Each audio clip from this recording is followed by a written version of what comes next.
Hey, what's up, guys? Welcome back to another episode of Rad Talks. Today, we're talking about one of my favorite things in investing, specifically the stock market, and that is selling options. Yes, some of you know I love the selling side of options.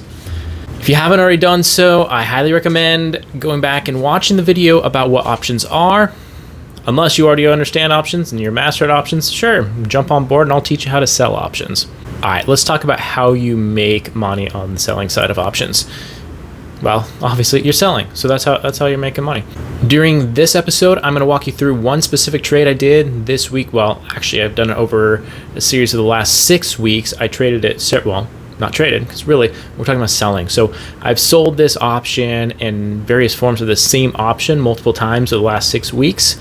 And I'm going to walk you through this, exactly the process of what I did and the exact amounts that I made on each transaction and how I was able to throw off a little over $940, almost $950 within the last 6 weeks, and how I was able to roll traditional stocks that I was holding, that I held for over 2 years, that only netted me like a 30% return over 2 years.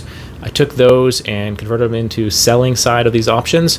And over the last 6 weeks, I've been selling them, and it kicked off approximately 7% over the last 6 weeks. So that's over 1% a week. Let's dive right in and I'll show you how I did this. First thing to understand is, where do we make our money on the selling side? All right, so first off, when we're talking options and we're talking on the selling side, note what I'm doing is I'm doing what's called cash secured puts as well as covered calls. Something to emphasize here, very important. These are secured positions, they're covered positions. I can't stress it enough. Never, ever, ever trade naked. If you find yourself in the stock market and you're naked, you're wrong. You're about to lose your clothes, the shirt off your back, literally. That's why you never trade naked. And I'll explain that more in detail later as we go. But for right now, understand that what I am doing is cash secured as well as covered. So every position I'm entering has something to back up that position. When we're talking about selling, what we're doing is we're on the contract side. What we're doing is we're the one who's writing the contract. Remember earlier in the previous episodes when I was talking about what an option contract even is and presented it from a legal side when you had Sally trying to buy from Farmer Joe the piece of property. This is the same thing, it's just the inverse. So instead of us being Sally trying to buy the property and have it buy the option contract, we're now Farmer Joe and we're selling that option contract. We're writing it. We're going to write it and sell it into the market. And keep in mind, just like all of these positions in the market, you have to have a buyer ready and willing to make the transaction and a seller ready and willing to make the transaction. Otherwise, it never occurs. On the selling side, what that means is we're creating the contract. In this case, what I'm going to be talking about is Apple here. Apple. For this one contract that I'm going to be talking about, we have 100 shares out there. And when we're writing this contract, when we're selling it, what we're saying is, I am willing to sell these 100 shares at someone else's request. So I'm putting out these shares as collateral. And if you want to execute it, then you're going to be forcing me to sell these shares to you. It's the exact inverse of what we were talking about last time, where the buyer is the one who's the holder of the contract. The buyer is the one who gets to make the decision of if they're going to execute this contract or not. This time, we're the seller. So we're the one being told to buy it or to sell it. In the case of a covered call, what that means is, with Apple, for example, that means I have 100 shares of Apple. I am going to write a covered call against it. I am going to create this contract. This contract doesn't exist until I create this contract. All right, so first, this is the options chain for Apple at this time. As you see, there's a call side and there's a put side.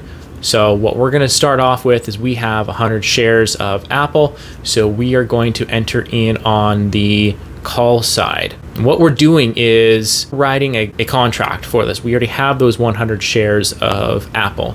And we can take a look at the options chain and going up and down and seeing what do we want to sell it for. So at this very moment, it's the weekend and the market's closed. However, I'm just going to go off of the last numbers. This principle will still carry over when the market opens.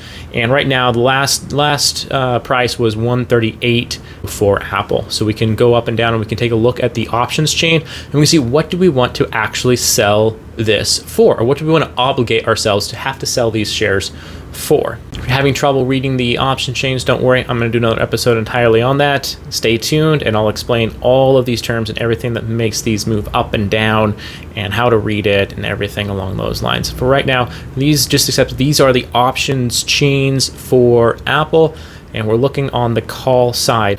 Let's say that we just bought these 100 shares and we paid 138 for them. What we can do is we can look on the options side and say, hey, where am I willing to sell these at?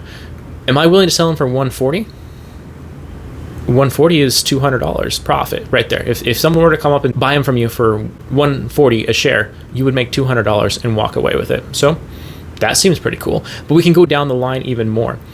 We can see that 141 is 300 profit. And this is just the price of the underlying shares.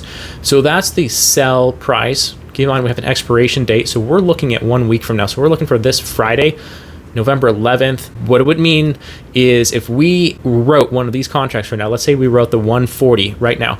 What that means is, and we sold it, the person, the holder of that contract, the person who buys it from us, is going to be able to force us to sell our 100 shares to them at any point from now until Friday. And we're going to do it on the price of 140 per share. So we just bought these for 138 per share. That means $200 profit right there. Bam, that's cool. Now, the only reason they're going to want to execute this is if the price in the market rises substantially higher, well, really just any price higher than 140, and they're going to want to execute this, especially as it gets closer to close. Now, there are times when the market goes, let's say that we do a 140, and it will teeter up to 141 on Monday, Tuesday 142, and then it dips way back down below 140 and rides out the end of the week at 130, in which case it's not going to be a sign. There's a really good chance during that whole period that you won't have been assigned, even though there was a point when someone should have executed it. Now, if it goes extreme, like if we wake up on Monday morning and the price is 200 a share for Apple, yeah, someone's going to execute it, even though there's still 5 days left on the contract. They don't care. That's substantial profit. 90% of people out there are going to execute it. So just keep that in mind. What we're doing here, though, is we're writing this contract. Now, take a look. These are the different strike prices that you've got in there. You can go anywhere that is on this list, you're allowed to go. Those are available for you to write a contract against. Or if you're on the buying side, you can buy into a contract at this point. We're on the writing side. We're selling today. Now, over here, you can see the bids and the asks. We're really looking at the bid side right now as the seller. And that means there's people out there actively wanting to buy this contract right now for this price. So when we look at the 140, for example, we can see that there is someone out there right now on the call side. Someone out there is ready and willing to buy a call for 140 strike price, expires this Friday, and they are willing to pay $236 for that. Yes, it's written as $2.36. Keep in mind, this is per share of the underlying contract, and we have 100 shares. So you multiply it by 100, and you end up with $236. So what that means is with these numbers, ideal numbers, snapshot, bam, do it right now. What that would mean, which the market's closed, you can't execute it right now.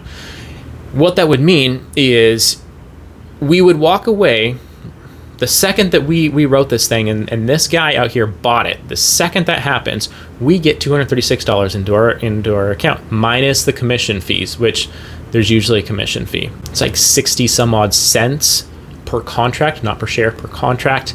In Thinkorswim, well worth it to stay in a real platform like Thinkorswim though. So you walk away with the premium immediately right off the bat. Remember, this is the same as before when we were talking on the buying side.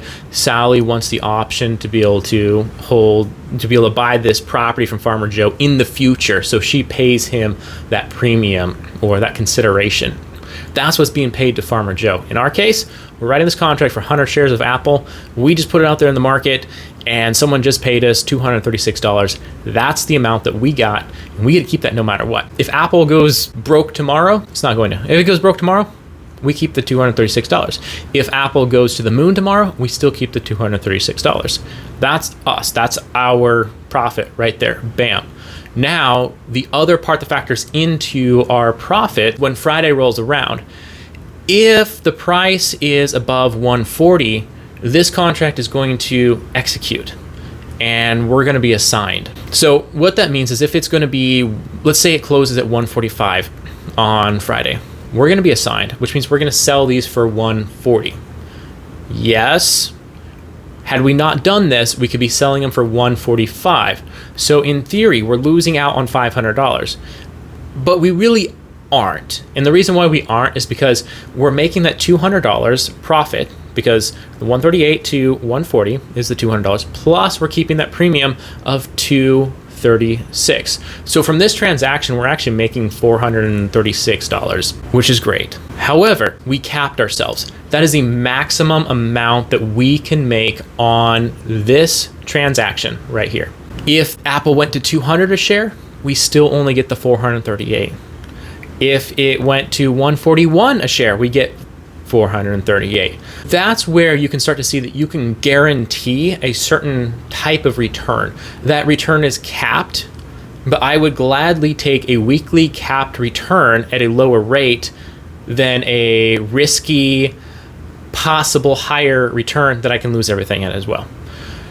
And here's the other part of this analysis, is if Apple on Friday, this Friday, November 11th, if it closes below 140, we're talking 1 cent lower, we're talking 139.99, that contract expires worthless.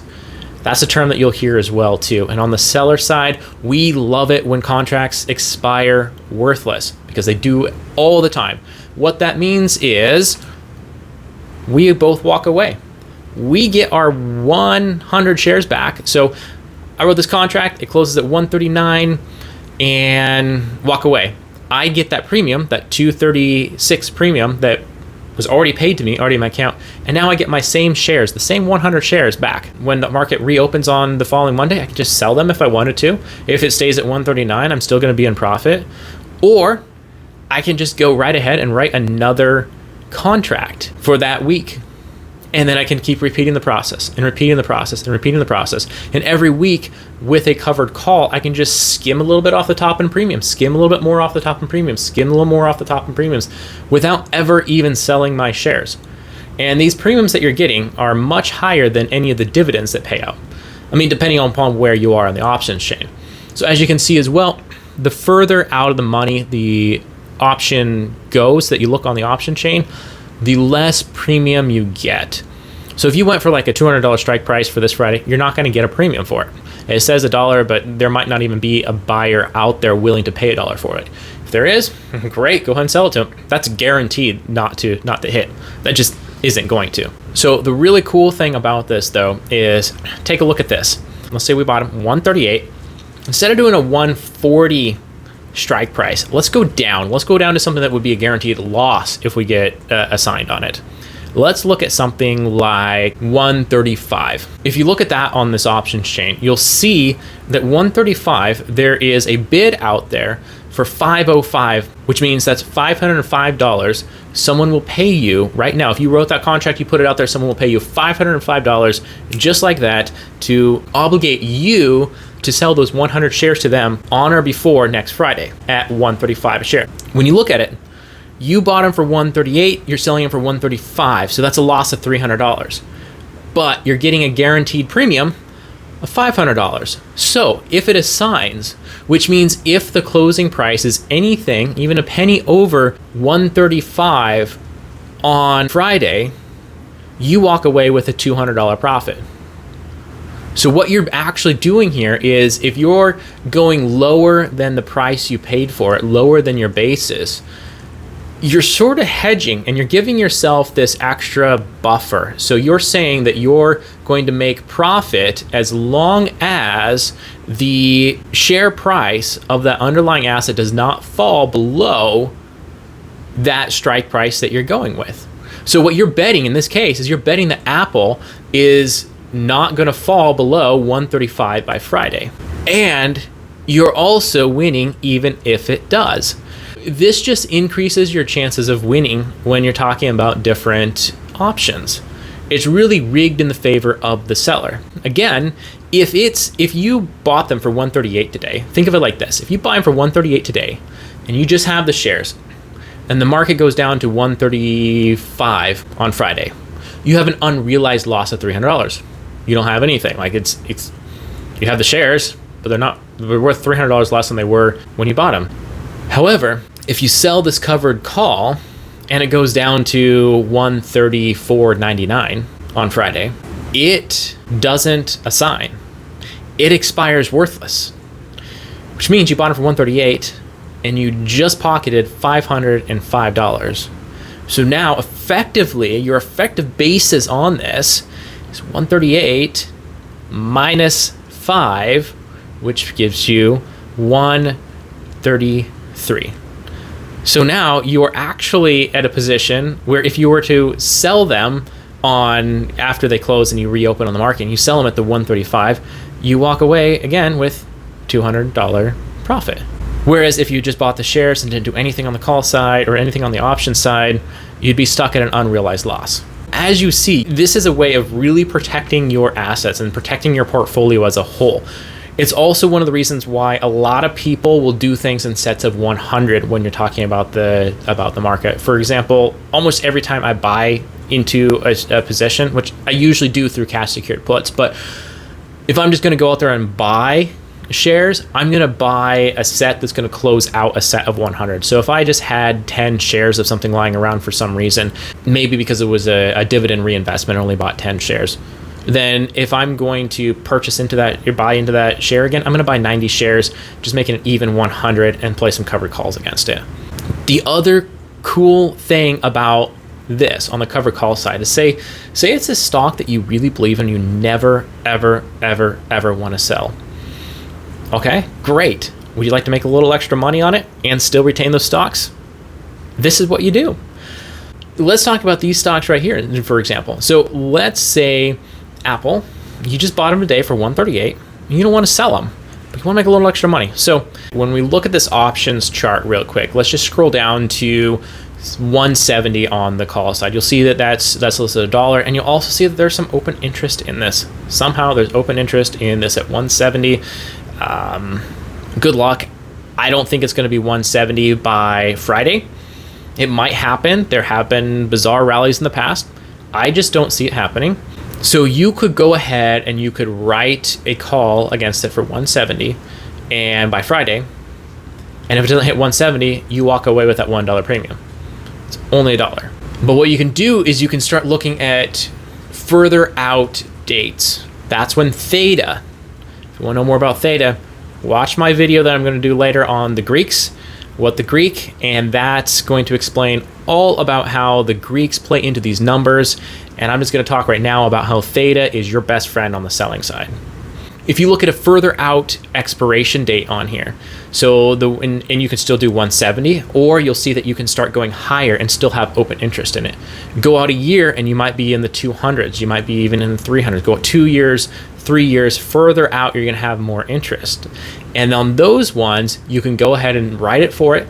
Just find something that you can, with doing the fundamentals, doing the analysis on the stock, look to where you would reasonably say it is not going to hit this. This contract is a gamble. If it is a gamble for the buyer, that's your best friend on the seller side.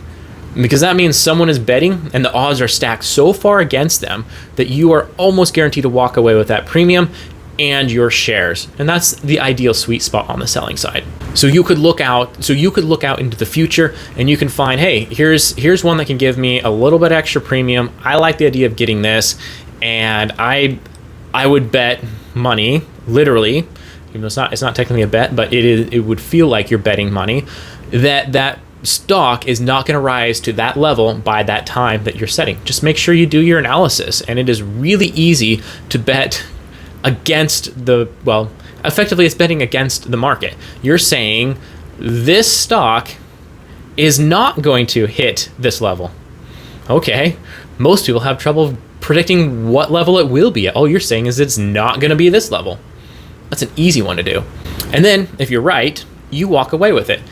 And here's the cool thing about it though, is make sure it's also at a level that you would then be fine selling those stocks at. For example, if we're looking at this one for a week from now, realistically, I just bought these for 138 today. Well, I didn't really, we're pretending that I did. I just bought them for 138 today. Would I be willing to sell them for 170 on Friday? Yeah, you better believe it, I would be. Even if the stock ends up closing at 250, yes, I would be bummed out that I missed out on that extra part of the rally, but at the same time, I'd be pretty stinking happy with what I secured. If I was just on the traditional buy and hold side, I'd probably be selling when it rose up to 170 anyway. I would be panicking, sitting there thinking, when should I sell? When should I sell? When should I sell? I'd be totally fine selling them at 170 and walking away with that substantial profit of $32 a share. So $3,200, okay, and that $1. I'm fine with that. When we're talking about regular stocks, your profit is only when you sell for price higher than you bought it for. So in this case, buy it for 138. You sell them for anything over 138, that's profit. That's it. On the other hand, when we're talking about covered calls, you can see how the profit lines up slightly differently and has many more areas in which you're actually going to make profit. 138 is the purchase price in this scenario, 138. If you go and you're getting, let's say you do the strike price, the 140 strike price, or let's just make it the 138. At 138, you'll see that we have active buyers out there for 330. Let's just call it 300. That puts our basis down to 135. So anything between 135, closing on this Friday, between 135 and 138 is our sweet spot. That means that we have kept the premium and the stock has still fallen just within the premium range. Anything above that, so if it closes above 138, then we walk away with that premium and any profit difference. In this case, 0, because we bought them for 138, we're selling them for 138. But that going up to an infinite number would still be the capped profit. This means that a profit range, instead of being 138 and above, is actually 135 and above. And we keep varying that based off of what our strike price is and what our premium is that we get for that.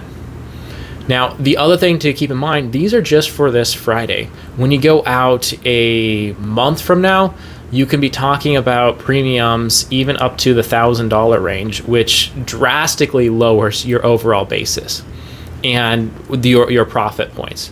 And the other part of the profit range is when it is below 135. When it closes below 135 on this Friday, you still walk away with that premium of 300. What happens if it does fall and it closes below what our strike price was and it expires worthless?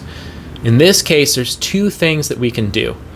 If we had chosen a 138 strike price for this Friday, we got $300, 330. We're just calling it 300, and it closes at 137 on Friday. That means we have a basis now 135, and it is closing at 137. On Monday, we have two choices. We can sell those shares. Let's say it stays at 137 from close on Friday to open on Monday. And if it does, then we can go ahead and just sell those shares if we want to. We'll walk away with $200 profit. How do I figure? Because again, we bought them at 138, strike price of 138, that assigned worthless. We kept the $300 premium, so that means 135 is our basis. And whatever it opens on Monday, if it just stayed at the 137, we go ahead and sell them. So now we're 135 to 137, $200 profit we walk away with.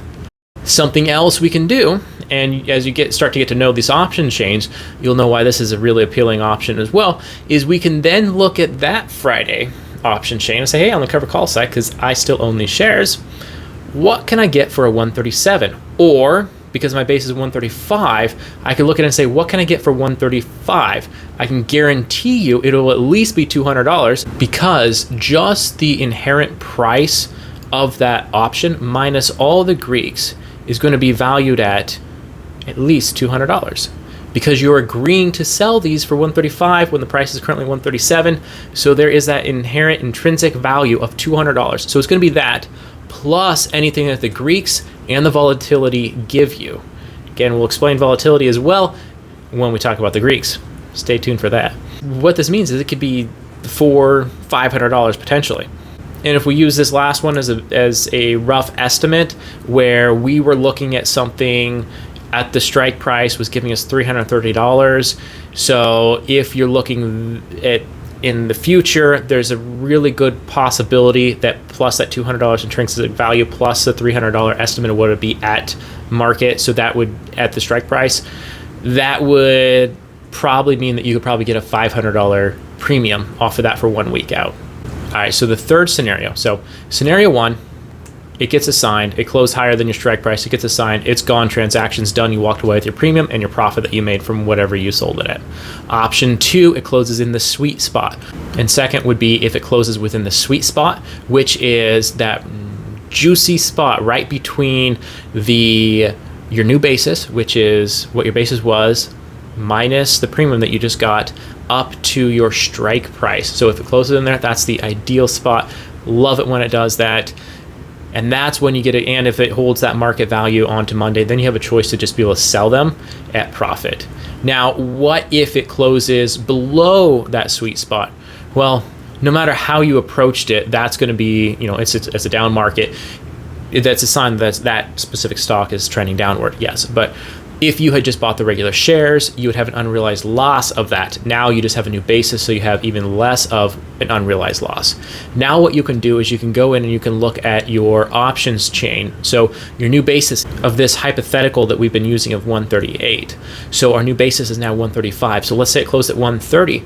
All we do is we look at the strike prices for something at 135. So it's we're talking $5 out of where we are, or where the market currently is. That's totally fine. That's $5 out of the money is what it would be called. And that's totally fine too. We're still probably going to get a pretty good premium for that. And if the premium in this case isn't to where we're looking for, look 2 weeks out, because that's when theta really kicks in. Look a month out. That's when theta really kicks in. What I mean by when it really kicks in is when you add more time, because theta is time. When you look at a month out, a $5 increase, $5 out of the money on Apple, that's still going to give you a pretty good premium. And to prove that point, just look at the options chain right now. Look at, say, 143, December 9th, and that looks like $390 right there. So that's still a good premium, which then is just going to lower your overall basis from what was new at 135, now almost 400 off of that, so almost 131 is now going to be your new basis, which is close to what the market value is at that point. Only time there's a concerning time would be if it falls substantially, which is going to be concerning if you just held the shares regularly anyway. It's going to be super concerning if you were on the buying side, because you're guaranteed you're losing everything you put in it. So this is definitely the best way of reducing or mitigating your risk and your exposure on these assets, especially in a down market. Now let's talk about what happens when you get assigned. This is where it gets really fun, actually. I enjoy getting assigned. That's kind of part of my strategy, in fact, because when I get assigned, I choose strike prices. They're going to give me some sort of profit if I think that it's actually going up, and I'm hoping to get assigned. And when that happens, I walk away with the profit of the underlying asset as well as the premium. The other time that I hope I get assigned is when I choose what we described here and I go lower. So it's where I'm selling it at a loss. So in this case, 138, and I'm looking at like a 135. I want to get assigned because I want to walk away with that juicy premium. So I'm fine with it dropping down 135. That is still, that's the thing that's so unbelievable about this. That is still a stock that is declining, and you're walking away with way more profit than it even fell by. So in those cases, you get assigned, and this is typically on Fridays. Some of these tickers go every other day. Some are like, I think, even every day, but a lot of these are weekly or monthly out. So, and those ones usually close on a Friday.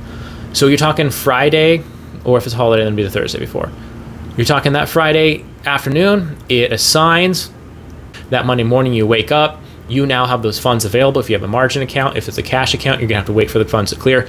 Let's say that you're on a margin account and you're ready to trade that Monday morning. All right, great. So what do you do? Well, you could look for a re-entry. One is the price could have just fallen right back down. So you lucked out. You sold out at high. Now you can buy right back in low. Or you can switch over to the put side, and you can do what's called a cash secured put. And this is part of what they call the wheel strategy. And there's different forms of the wheel strategy, different ways of implementing it. The pure wheel strategy would be you just enter in again, and then you assign, and then you enter in, and then you sign, and then you enter in, and you assign. What you really should be doing, though, is you should be looking for the sweet spots. Again, kind of like with that call where we're actually selling the strike price lower than we paid for, intentionally losing money so that we can walk away with that premium. Those are golden. We can do the same thing on the cash secured put side. And what it means to have a cash secured put is, like in the covered call, we put out the collateral. So the collateral was 100 shares of Apple. In this case, what we're doing is we're putting up the cash value of 100 shares of that strike price. So if we're talking at 135, for example, we're going to put up $13,500 as collateral.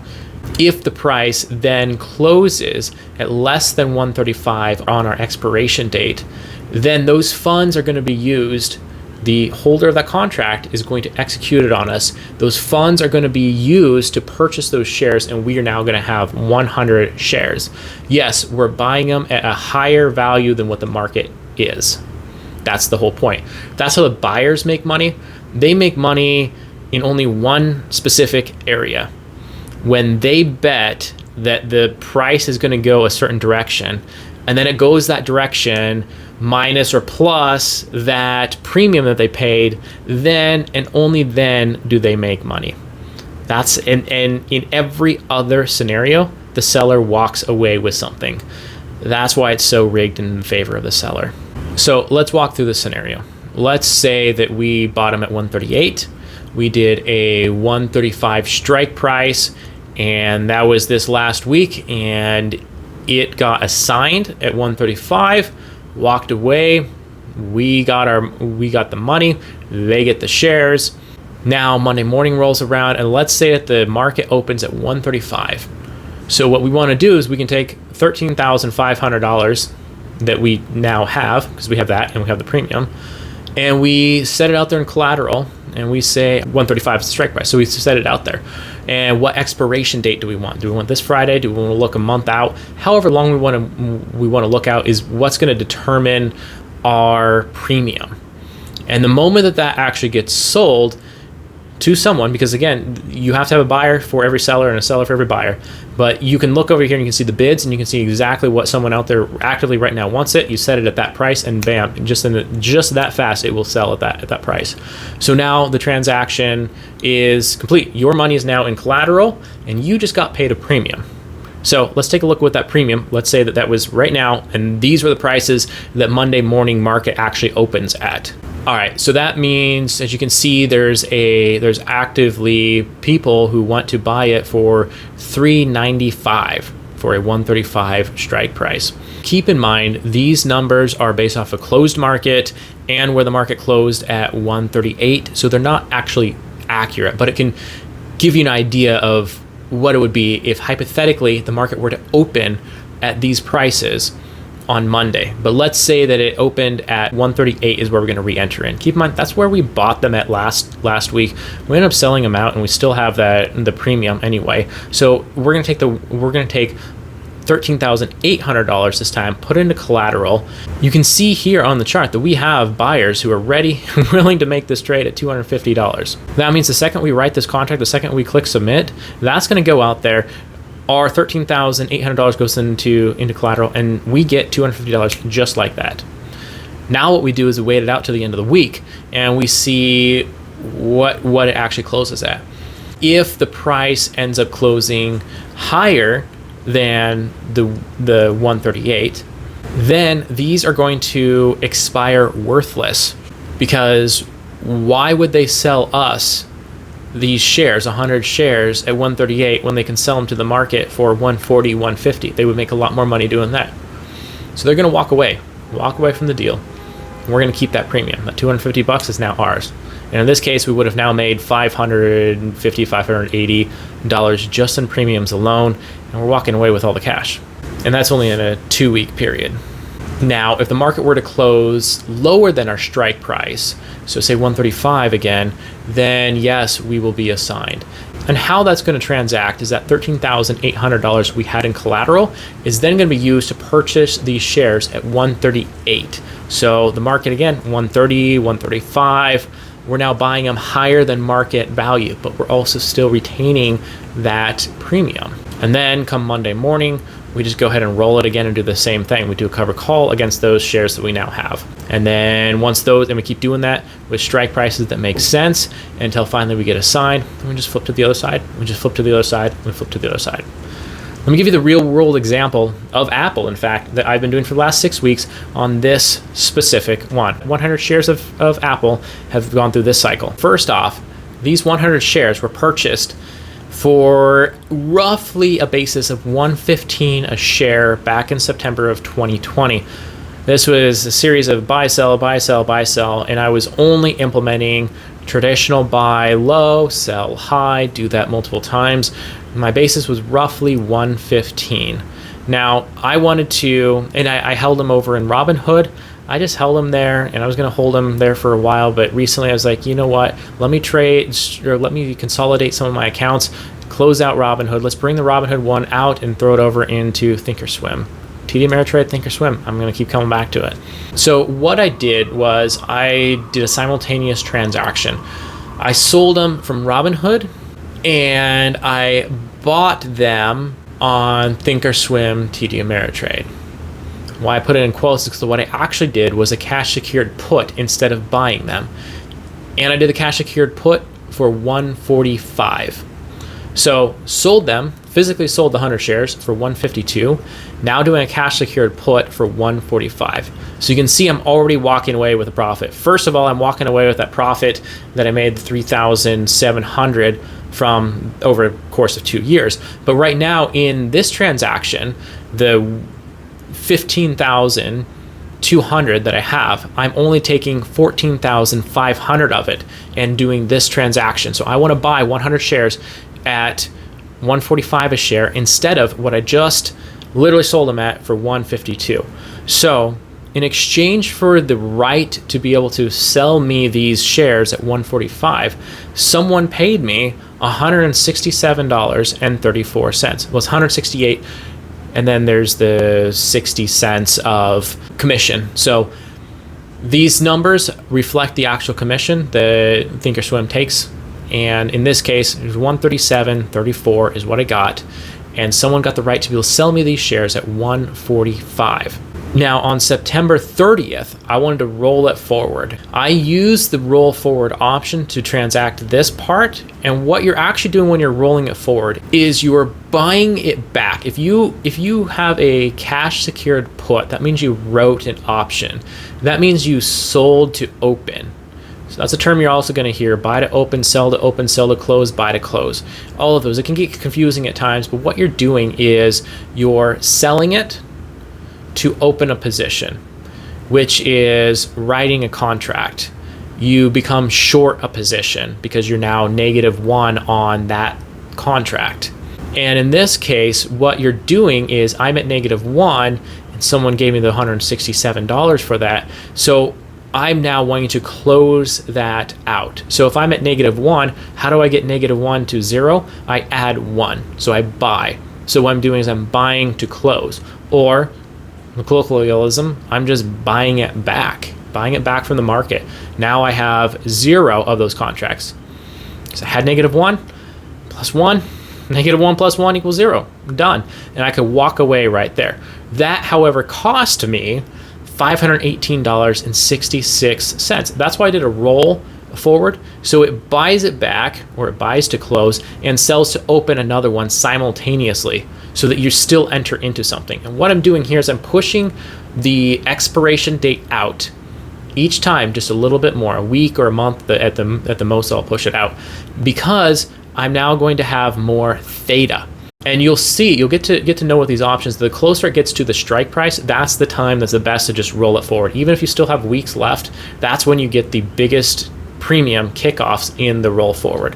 So in this case, really what I did is I rolled it forward, and I got, for the sell to open portion of that, I got $842.32, which means that rolling forward transaction, I spent $518 and received $842, which means I made, in that one transaction that was simultaneously done, $323.66.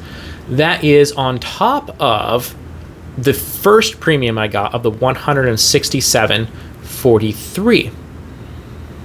So right now it's still the same contract. The only difference is they have more time, which on the seller side is how we make that is our bread and butter, because as the time goes away, the theta goes away, which means that premium disappears and goes straight into our pocket. Okay, I then repeated this trade, the same thing. All I'm doing is I'm buying it back, reselling with a further out expiration date. Did that again on October 5th for a net profit of $68.67. Then I did this again, and again I'm just pushing out another week. I did this again on October 20th, and that gave me a net profit of $75.67.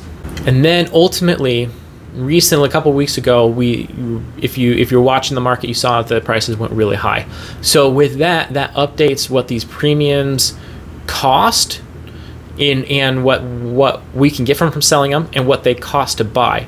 So that killed all of the Greeks on these ones. So I was able to buy that back, buy to close the entire transaction, $128.66 that I paid to close that out and walk away with the cash. I was able to pay $127.66 to walk away with the cash on this transaction. So at that moment, I got my $14,500 back, and all of the premiums I still retained. Now, I'm still wanting to get back into Apple. I love Apple. I have a lot more shares here already, and I'm playing this on several more times, but I'm just isolating this specific contract as I traversed it over the last 6 weeks. Because I want to get back into it, I looked at the market, because after it rose up so high, it decided to come back down. So now I look at it and I say, hey, why not 135? I would rather buy 100 shares at 135. Now keep in mind, I sold these at 152 6 weeks ago. So I'm now just looking for a re-entry is all I'm doing, and taking the premiums in the meantime. So I'm now 132, and I sold that one for 16 December this last week, and I was able to walk away with a $438 premium, $438.33 to be exact, which means that over the last 6 weeks, just the premiums alone, that's counting in the buyback and the resell, has given me $946.01 just in premiums, and I'm only obligated to buy these shares, the 100 shares. Keep in mind, I had 100 shares 6 weeks ago, sold them at 152. I'm obligated now, if someone wants to force me to, before December 16th, to buy them at 135, which is kind of a steal since I just sold them for 152 6 weeks ago. And it's Apple. I know it'll go back up there anyway. So that's the only obligation that I'm at. I have $13,500 sitting on the collateral. If they want to go ahead and execute this, right now the price is at 138 something, so it wouldn't make sense for them to execute it. Depending upon what the market does, we'll find out in December 16th if I'm going to have these shares or not, or if I want to roll them forward. If the price skyrockets through the roof, I'm going to go ahead and buy this back, because I'll be able to buy it back for pennies on the dollar. One of the rules that I do as well in this is covered calls I almost never buy back. I let them expire because I already own the shares. So if it's a low premium at this point because the market's gone the other direction, I might as well just milk it for the last little bit that I have in there, the premium, and then look to see if I can resell or whatnot. It doesn't really make sense to me to buy back on the covered call side. However, on the cash secured put side, a lot of times if it falls to say 20% of the initial value, or even 25%, then I'll just buy it back and close out the position, because then I walk away with cash, and I'm totally fine with that, and I can look for a new re-entry. Either right then I can look at a new re-entry, or I can wait until the market changes direction a little bit, new re-entry, or go to another ticker that is more favorable in that direction, and go from there. I still walk away with profit that way. But back to the conclusion of this specific transaction is I have the $15,200 from the sale in September, which I only have used $13,500 that's sitting in collateral right now. So the remaining difference there, I still have. Now this $13,500 sitting there has kicked off $946.01, which is 7.01% over the last 6 weeks, which means if you break it down by week, that's 1.17% per week. If you extrapolate that out, and if this were a perfect trade, perfect world, and you extrapolate it out for 52 weeks, that's over 52% a year. That's substantial. In fact, a lot of people go for 10% a year and call that good. Well, this is 7% in 6 weeks. We got a lot of year left. And that, my friends, is how you make money on the selling side. There's a lot of people out there who say, don't sell options. I disagree. The only thing I say is don't sell naked options. Naked options are extremely dangerous. I'll cover that more later, but just keep in mind what it means if you're selling naked. You're selling without the underlying collateral. So your potential for loss isn't capped at all. So your profit is exactly the same. Potential for profit is the exact same as we discussed here on how to do this with a cash secured put in a covered call. But your profit or your loss is unlimited. Instead of if you get assigned, instead of handing over that collateral for the money or for the shares, you have to hand over the monetary difference if you're doing it naked. That gets expensive. When we're looking at it from a naked option standpoint, what you're talking about is, say you have Apple and you do a naked covered call for 135 and the market goes up to 235, well, you're going to come up with that $100 a share times 100, which is going to be $10,000. You're going to have to write that check. I don't know about you. I don't like writing $10,000 checks because I wasn't wearing clothes. Never sell naked. If you enjoyed this episode, go ahead and hit that subscribe button. Feel free to hit me up about anything. If you want me to talk about a specific topic in the future or anything along those lines, go ahead and let me know. I'll make an episode. I'll even dedicate the episode to you. And in the meantime, go ahead and hit that subscribe button and share this video with someone else who can benefit from it.